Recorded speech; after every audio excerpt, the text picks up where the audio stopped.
At this time, we need to look for ways to support the local economy.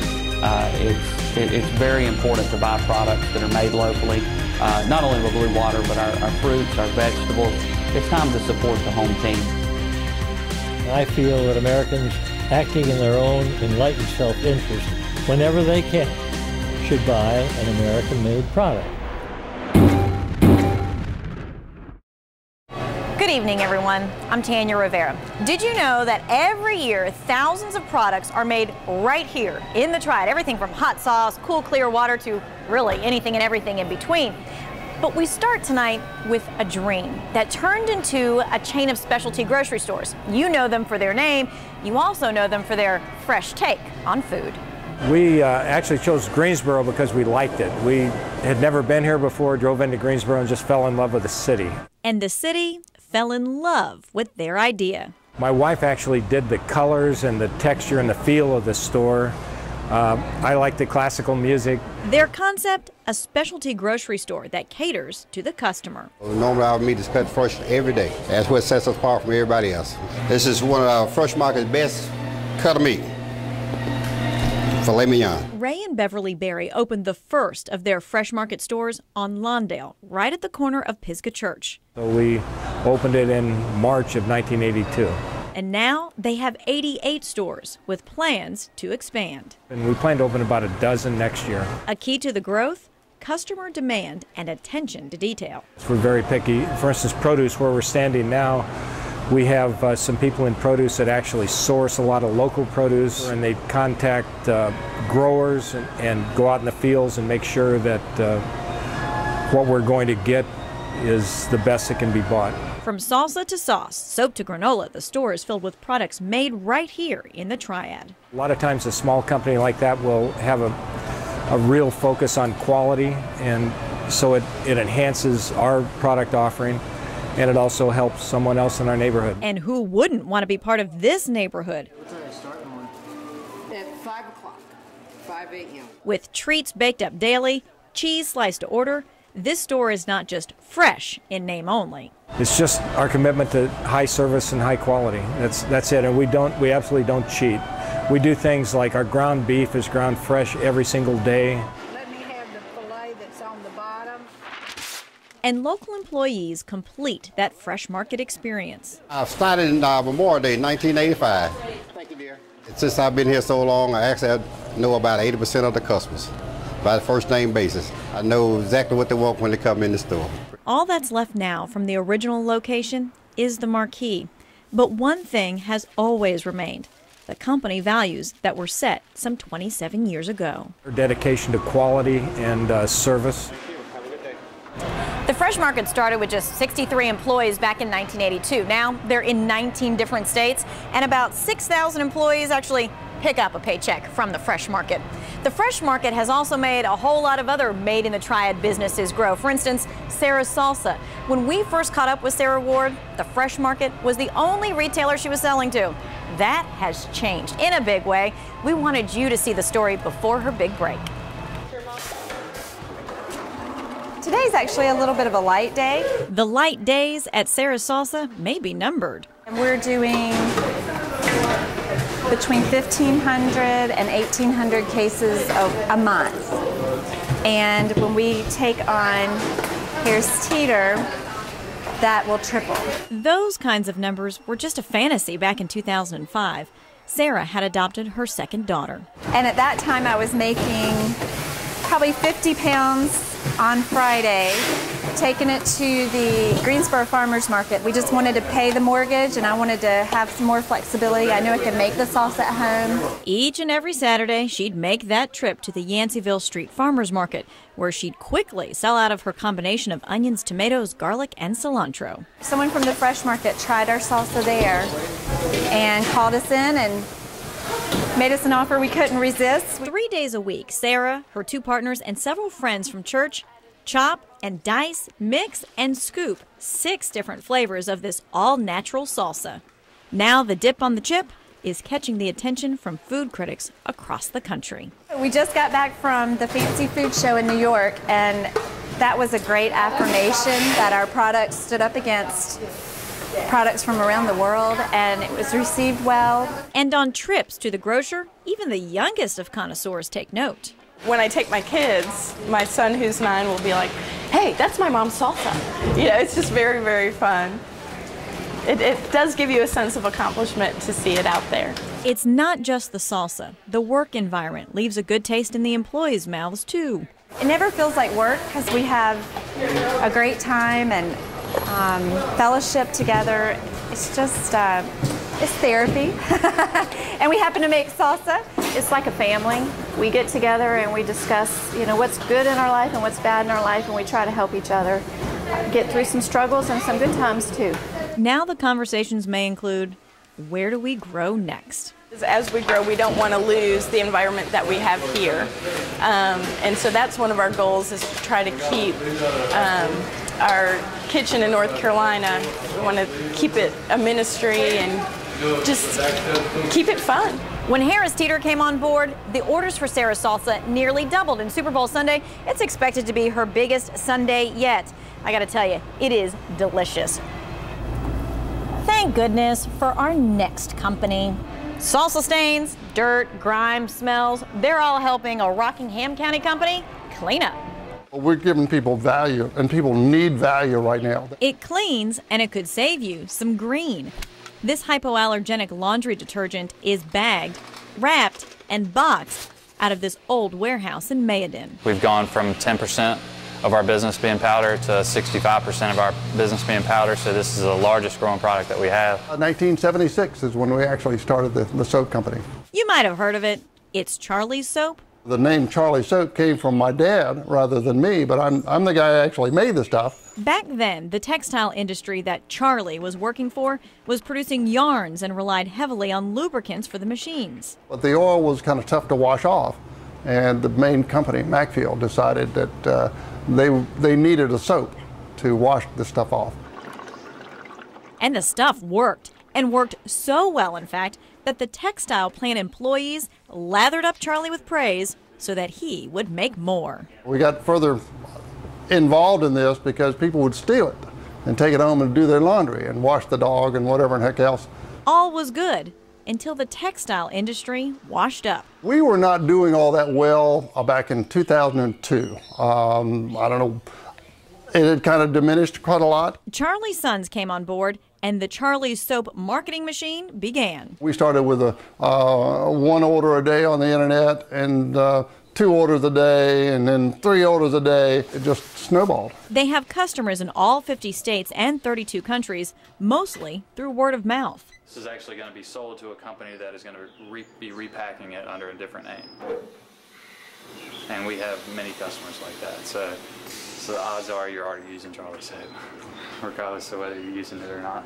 At an average of just 19 cents a wash load, everyone cleans up, consumers and the company.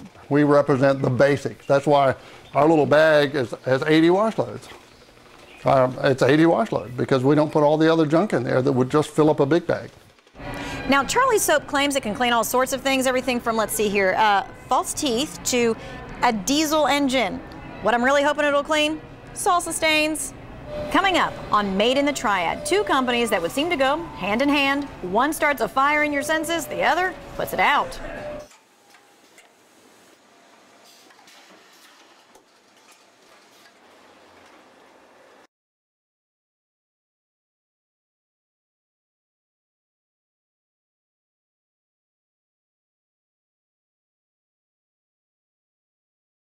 Welcome back to Made in the Triad. One of the most well-known products can make your mouth and your eyes water. Most people don't know the company's name, GARNER Foods, but I bet all of you know the product.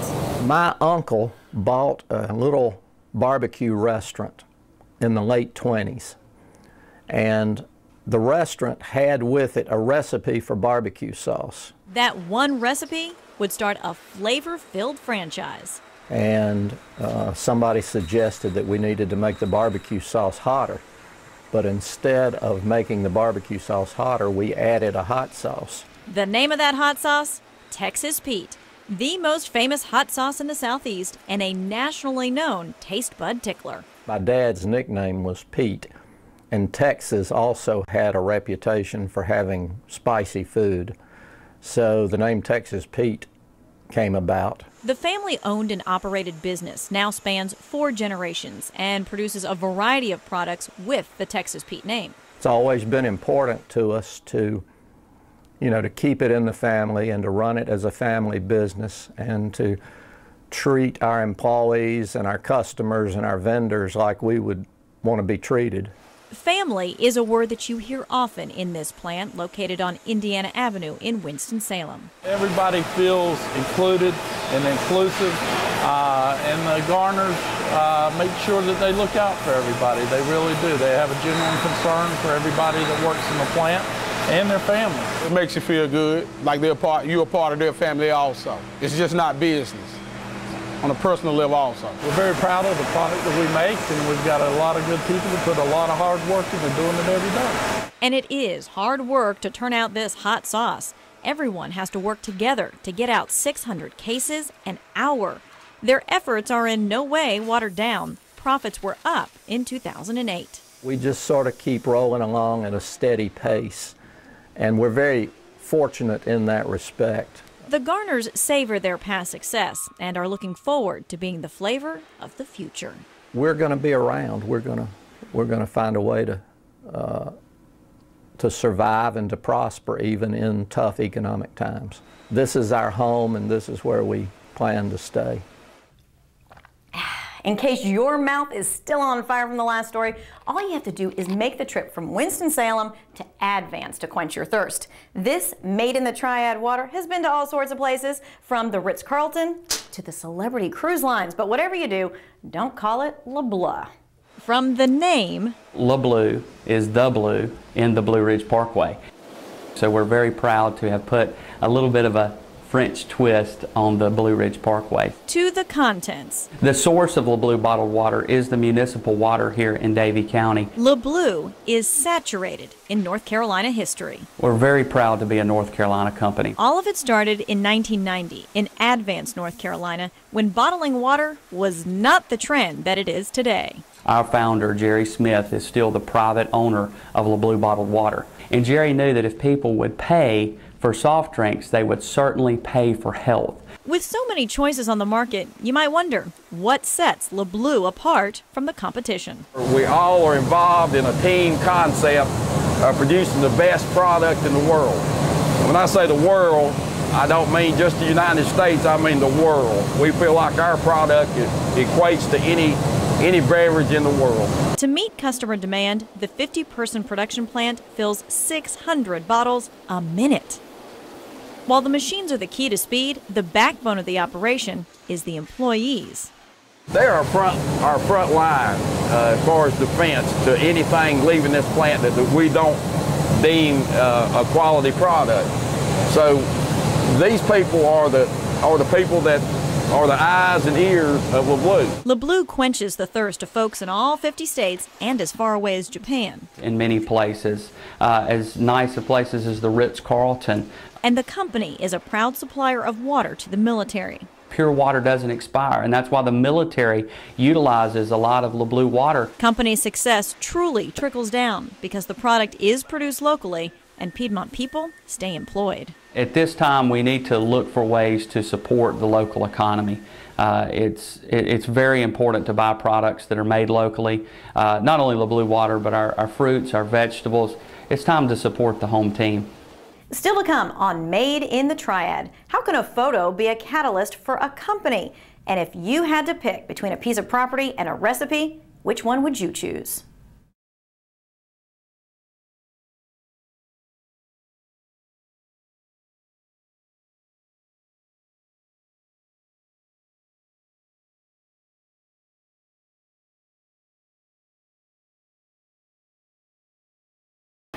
So how does a wedding picture dating back to 1934 become a creative advertising plan? Ask the folks at Thomas Gourmet Foods. The Greensboro-based company has made an art out of this advertisement, and their competitors are trying to copy it. If you've seen the bottle, you've asked, where did that picture come from? One of my brothers found the photographs and came to me with the idea. A picture may be worth 1,000 words, but for Thomas Gourmet Foods, it is so much more. We've done the food show in New York many times, and it's amazing how many times that people would come by our booth and say, we love your labels. The company started in the early 80s, but their original product dates back to when the company president was just 10 years old. As a child, I was eating a sauce that my uncle made. Later on in life, I kept using it. I could go back to him and get him to make me some or give me some or sell me some. Shortly before his uncle's death, Dwight Thomas asked for the recipe. He said, I don't have a recipe. He said, I've got an ingredient list. Ingredient list in hand, Dwight set out to replicate his uncle's tasty treat. Finally, we got it tweaked to where we couldn't tell our new one that we were mixing up from what he had mixed. Soon, others tasted the sauce, and their taste buds demanded more. So we started doling it out in small bottles, using old bottles and leftover salad dressing bottles, and that's how we really got started. Eventually, he seized an opportunity to go commercial with the help of another Piedmont company. I made up about 250 cases, and Ray Berry at Fresh Market, we owe our success to him because he took us in the fresh market. From that point on, things grew like we never expected. His sauce now also bears the Fresh Market logo with the Anything Goes sauce. They got that little phrase off our label with our permission. That's great. We love it. 26 years after its inception, Thomas Sauce sells in stores from Maine to Florida and all over the world thanks to the internet. He orders product from us and we have to buy boxes and bottles and caps and shrink bands and spices and oregano and pepper, and not only does it employ several people here, it employs several people somewhere else in North Carolina. The saying, imitation is the highest form of flattery, is true when it comes to their labels. Some other companies that have changed their labeling to look a lot like ours. I've even had some to call and say, I hope you don't mind, but we're going to do this. We really like what you've done. And as for those black and whites, my father owned the bottle, and it was the only decent one we could find because he passed away in his mid-40s. My mother's picture is on the label that's on that bottle. She thought, oh no, I don't want my picture out. And I said, Mom, your kids don't even know who this is, because most of them had never seen the picture because it was her wedding picture in 1934. A tribute to his parents and a concoction of his uncle's ingredients made for a recipe for success. The Thomas Gourmet Food Company actually has 20 different sauces, all made by the Thomases. But interestingly enough, their salad dressing made by a neighbor. That neighbor mixed Thomas's sauce with some other special ingredients. And while the sauces and the pictures are special, so are the prints of this next company.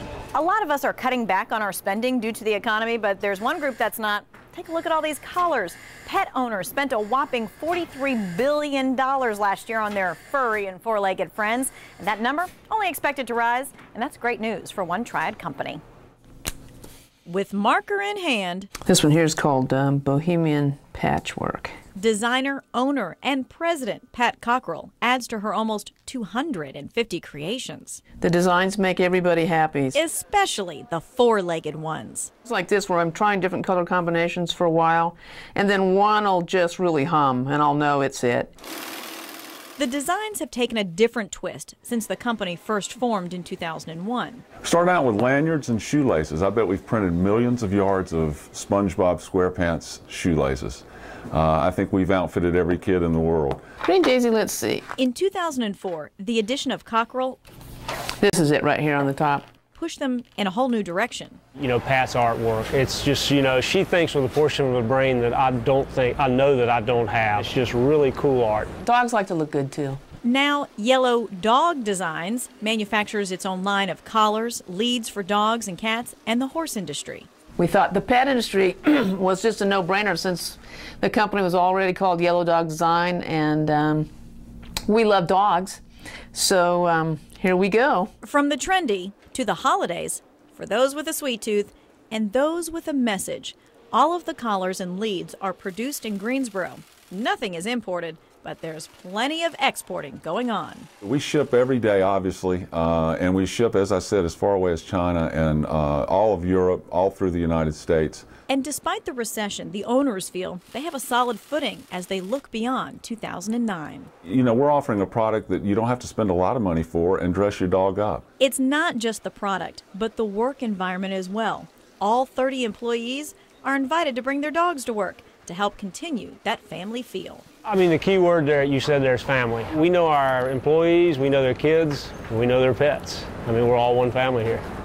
Like Yellow Dog Designs, many made in the Triad company started the same way. They were small, they had one idea, and then they grew.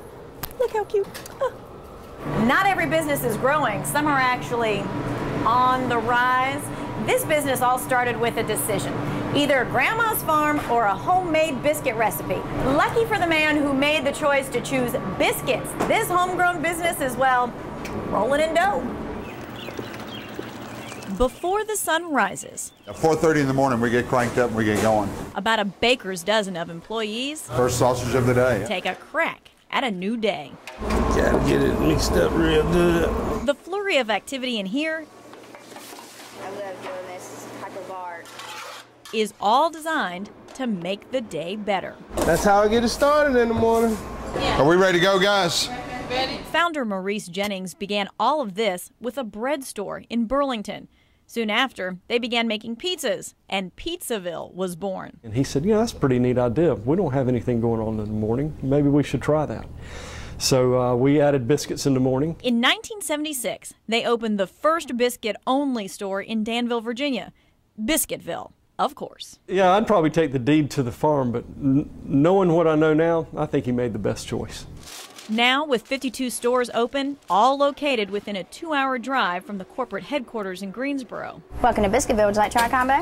The employees, loyal customers, and fresh food combine for a mixture that leads to Biscuitville's recipe for success. I like to see them smile when they see me over here making biscuits for them. And they give me the thumbs up if everything all right. A lot of companies start and then they try to be everything to everybody. We have constantly concentrated on biscuits and made that our main priority. While most fast food chains struggle with keeping their employees, Biscuitville retains them. So I like what I'm doing. I enjoy what I'm doing. Cook Terry Twiggs has been manning the grill for more than 22 years. Like all the customers, I should know all of them by now. I've been here so long. And as for Grandma's secret recipe? I think my great-grandparents would be very, very proud. I think they would have been surprised at how well the recipe did. Who would have thought you could have built a restaurant concept on that? So we've had biscuits, we've had hot sauce, and thank goodness we had water to wash it all down. What's next for Made in the Triad? We're talking furniture and textiles. Now I know what you're thinking, they're long gone, but we found some big names that are making their home right here in the Triad. We're talking Nike and Klausner Furniture. So make sure you tune in for the next Made in the Triad special. Have a good night.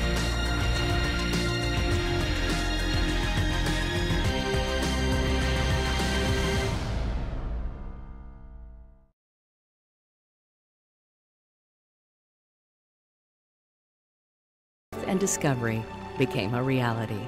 It has been such a blessing to us to have all of these people just embrace us and lift us up and carry us through this. And it's been such a major part of our healing to have this